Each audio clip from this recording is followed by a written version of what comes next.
And Bandit Genbu, I mean, I love the name. Genbu! Genbu! Genbu! Genbu! Genbu!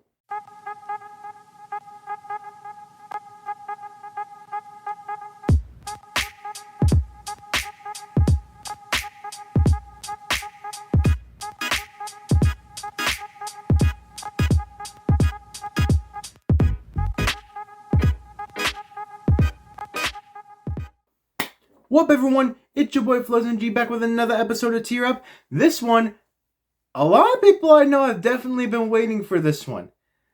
I've ranked some sort of these in the past, but now we're finally going to be ranking the Shogun Steel BeyBlades. I ranked the Metal Fusion BeyBlades. I've ranked the Metal Masters BeyBlades. I've ranked the Metal Fury BeyBlades. And you know what? Those 3 Tear Up videos are among my top 12 most viewed videos. How? I don't understand. Apparently people like ranking Beyblades or whatever. And people are very vocal about their opinions on them too, surprisingly. I'm not going to bother wasting no more time. Let's get right into this ranking. The rankings for this video are as follows. God tier, Neo Battle Bladers Champ, Let It Rip, DNA Scum, and Cancelled. If you've seen the show, anime, whatever, then you'll know exactly what that means. And I kind of have to go according to the anime, considering I only own maybe about 4 of these bays in real life. So, screw it. First up, we have Gladiator Bahamut. This is the bay that belongs to the ultimate baddie of Beyblade Shogun Steel, Kira Hayama. And just that name too, I love that name, Kira Hayama. Gladiator Bahamut probably has the biggest warrior wheel out of any of these bays, out of any of them. And it was developed specially to be the strongest bay in existence. Was it though? Watch the show and find out. If I can remember some of the most prominent features about this bay, one is of the spin track, which I believe is the Spike 230, which has like 4 spikes or 3 or 4 spikes on its spin track that can somewhat act as brakes and deliver a lot of attack damage. So that could be pretty good. And another prominent feature is on the element wheel, the gladiator wheel, where it's like 4 swords sticking out in all 4 directions, delivering a pretty hefty amount of barrage attack. Point is, it is a really strong bay. It's a really strong bay. And I may not like it, but I have to put it in God tier. Because it's a strong bay. It almost won the entire show. I might have just spoiled it. You forget I said that. Alright, next up we have Berserker Behemoth. This was the first bay that was given to Kira Hayama. Berserker Behemoth is a stamina type. Oh yeah, I forgot to mention Gladiator Bahamut's an attack type, obviously. But Berserker Behemoth is a stamina type. A bay developed to have limitless stamina. And whilst being a stamina type, it does have a good amount of attack power. I think what gives it such great stamina is 1, the way it was designed. 2, the performance tip, I believe is, what was it called? I think it was something along the lines of extreme wide defense. Like a wide defense performance tip, but slightly bigger, I think. And the wide defense performance tip is a good performance tip for stamina types. And Behemoth is a really good bay, but I don't think it quite rises to the standards of Bahamut. Slightly lower. Next up we have Berserker Byakko. This bay, I believe, is fashioned after a tiger, as you can tell on the facepull. I could not tell you what Bahamut or Behemoth were based after. I'm assuming a Bahamut, whatever that is, and a Behemoth, whatever that is. But Berserker Byakko inherits the same element wheel, the Berserker wheel, and that's really the only feature that it shares with Behemoth. The owner of this bay, Bai Hu Shao, was actually was raised in the Asian jungle by a white tiger. I believe it was an Asian jungle. That's what I think it was. So he had such killer instincts that it follows him into battle, and sometimes he loses control, making him a very powerful opponent. But that's the Blader. The Bay, on the other hand, It's good, but it's perfected only in the hands of Bai Hu Shao. It's really good. I can't say it also rises to the standards of Bahamut. I can't say that yet. Next up, we have the reverse rotation dragon, Ronin Dragoon, belonging to the blader, Sakio Kurayami. Yo, that name, I love that name. Of course, Ronin Dragoon, the jet black dragon, a three-headed dragon Beyblade. A three-headed dragon Bey? Where else have I heard that before? Oh yeah, Lightning El Drago, Meteor El Drago Destructor, all the dragons with the three heads. The three-headed dragon wheel can deliver a strong amount of barrage attacks, and also, there was one more prominent feature, what was it called? The blade semi-flat performance tip. It allows Ronin Dragoon to move in unpredictable ways. Unpredictable ways cannot predict where he's going, hence the term unpredictable ways. It also being the fact that it's the only reverse rotation Bey in this series. I mean, all reverse rotation Beys, every single El Drago. This rises to the standards of that easily. We have to put it in God tier. We owe it to Sakio Kurayami. I just wanted to say his name again, because it's awesome.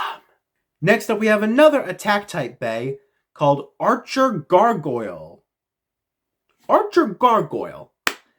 What can I say about this one?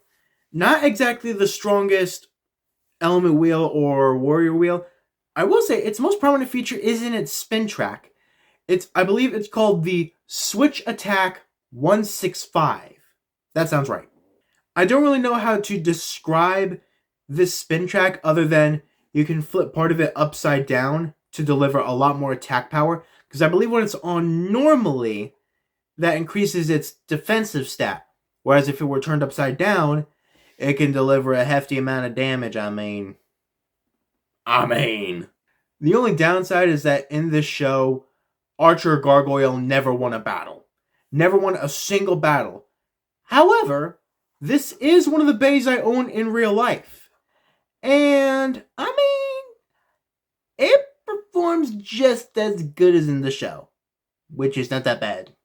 Or rather, not that good. See, I don't even know how to describe it. It was just odd to me. You know what, Gargoyle? I'm sorry. You're not canceled, boy! I have to do it to you! You didn't win a single battle! Next up, we have a defense-type Bey named Guardian Garudus. I don't know what a Garudus is. I'm pretty sure it's some type of bird thingy.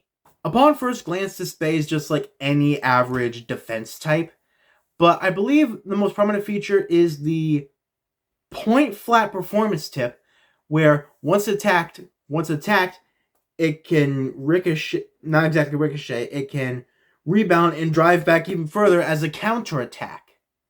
That's the defense of the Guardian Garudus. Again, that's what I think it is anyway. I could be very wrong. Only downside, Guardian Garudus only ever had one battle in the show, and he lost it. Despite having a pretty good gimmick, I can't put you higher than canceled at all. I can't put him into the front of it, however, because it's better than Gargoyle. Next up, we have I think defense type Bey called Bandit Gembu. And Bandit Gembu, I love the name. Gembu! Gembu! Gembu! Gembu! Gembu. I think Bandit Gembu is based after a turtle. That sounds right. I think it's a turtle. And actually, that would make a lot of sense of why it would be defense type, because turtles, very hard shell. I think some of the defining features of this one is the twin ball performance tip, which I forget what it does, and the free 230 spin track, which it's kind of like free spinning, where you can hit it and it can just keep spinning. It wouldn't take that much damage, I believe. I could be wrong. This one had a few battles in the show, and it won a couple of them. I will say it was a pretty strong Bey. Plus, I love the name Gembu so much. I love saying it. Gembu! But I will say, it's not as strong as the ones in Neo Battle Bladers Champion, so I'm probably going to have to bring it up to Let It Rip. I mean, that one seems fair to me. Alright, next up we have another defense type Bey called Bandit Golem. This Bey, Bandit Golem, sort of had a quote-unquote enemy of... Actually, now that I realize that, all the Beys that we've done so far have only been Beys that belong to the bad guys. We haven't done a single good guy Bey yet. And this doesn't even count. It's also a bad guy Bey, Bandit Golem. I still don't even really know what a Golem is. But I think the most prominent feature about this Bey is its warrior wheel, with its like trapezoidal shape. Its defenses are ironclad.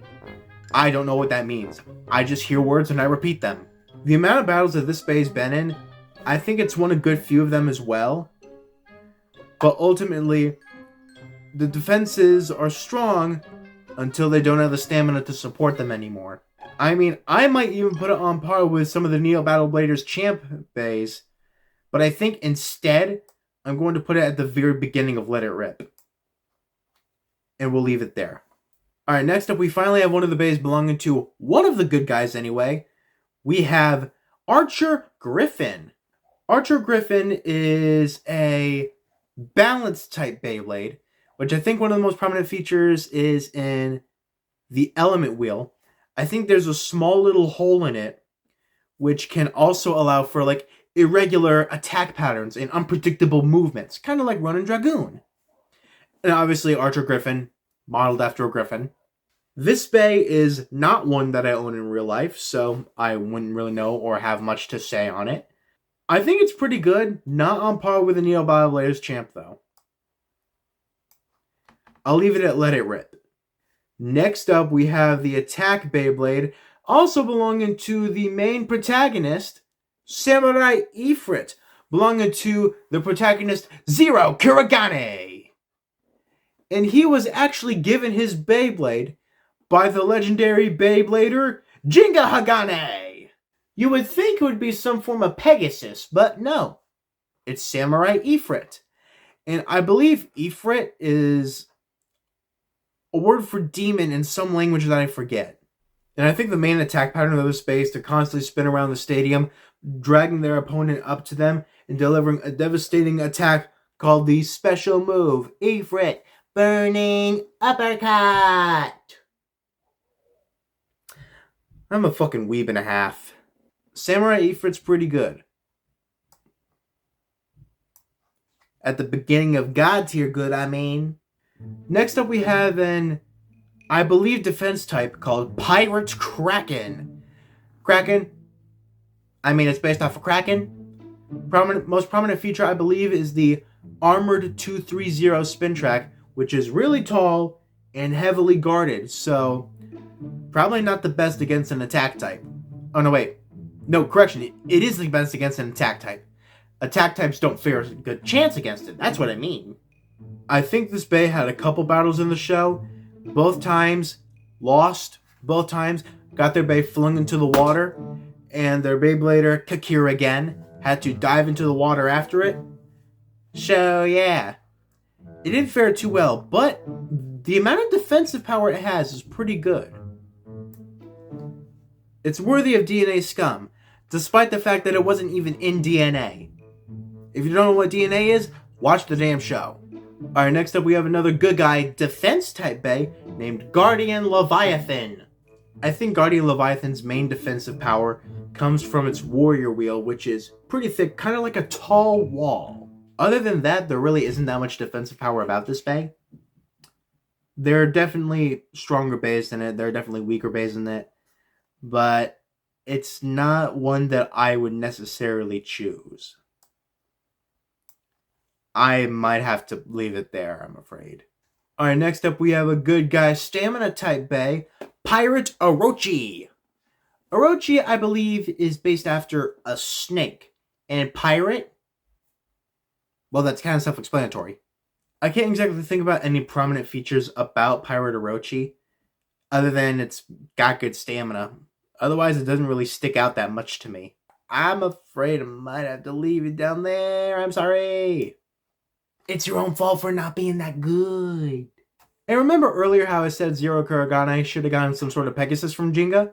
Well, he didn't. You know why? Because Jinga had Samurai Pegasus. This is another one of the bays that I actually own in real life, and I say it performs pretty well. I think it performs pretty well. The Samurai Pegasus Bay is in many ways very similar to previous Pegasus bays, especially in terms of like the not the spin track, the performance tip, where it's kind of like the light rubber flat performance tip in terms of shape. I don't remember if it's rubber though. It's still a pretty good bay. I don't consider it one of the best though. I'll leave it up in Neo Battle Bladers Champ, and we'll leave it there. Next up, we have an attack type bay named Thief Phoenix. Thief Phoenix, most prominent feature is the Elevator 230 spin track, which I believe can be used to like stabilize itself if it like starts to lose balance. Because like the name Elevator 230 would suggest, there's a bit of a plate on it where if it starts to lose balance, the plate will hit against the ground and balance itself out. In terms of its attack power, if it can hit a bay, it can deliver a pretty devastating amount. But in the show, Phoenix was a bay that did not win a majority of their battles. And it was a good guy bay. Why didn't it win a lot? Which sadly bumps it down a good few, down to DNA Scum. Sorry. A lot of good guy bays are ending up in DNA Scum. And a lot of the bad ones are ending up higher. That's concerning. Alright, next up we have the last bay that I own in real life, a balance type bay named Ninja Salamander. Like the name Ninja Salamander would infer. I don't know if that's the right word. Well, like it would suggest. Ninja Salamander is a very fast bay, and I think the prominent feature is in its spin track. I believe it's just the switch 145 spin track, where if it's flipped one way, very attack power ring. Of the way, very defensive. The design of the the warrior wheel can deliver a steady amount of barrage attacks against an enemy. And its special move involves multiplying itself via speed mirages. Another way that the term ninja comes very in handy. Plus the fact that I have this one in real life too, it kind of bumps it up a little bit for me. So we're going to go ahead and put it up in Neo Battle Bladers Champion. That is my opinion. Next up, we have another bad guy. Oh, I think this is a stamina type bay, maybe? Archer Wyvern. And I know some people can argue that it's called Wyvern or whatever. I like the term Wyvern. Because one, that's how it's called in the show. Two, I read it, I hear Wyvern. I always hear Wyvern. I don't hear Wyvern. And this bay's special move in the show, much similar to that of Kyoya's Leon, it creates a damn tornado around itself. And the special move is called Arrow Tornado. You know, get it? Because, like, Archer. I think I had a couple battles in the show. Didn't really win much of any of them. So, it wasn't that good. It's a DNA Scum bay. Next up, the final bay. I believe it's an attack type. Its name is Thief Zorago. Thief Zorago's blade are named Spikeborn. Yeah, I believe that's it. Spikeborn. He enjoys just constantly attacking. No plan. Attack, attack, attack, attack, attack, attack. No defense. No planning. No nothing. Attack until it dies. That's how you play a lot of games. Attack until it dies. I believe a really unique feature is on its warrior wheel, where I believe it's like 2 Chilin heads carved into the sides of it. Which that can deal a great amount of attack damage. Good amount of attack power, but sadly, also did not win that many battles. It's letting itself down. I mean, what? And I think this is probably where we're going to leave the rankings. I've been Floz MG. This has been ranking the Shogun Steel BeyBlades. I know a lot of you have been waiting for it, and I can't wait to see you all in the next episode.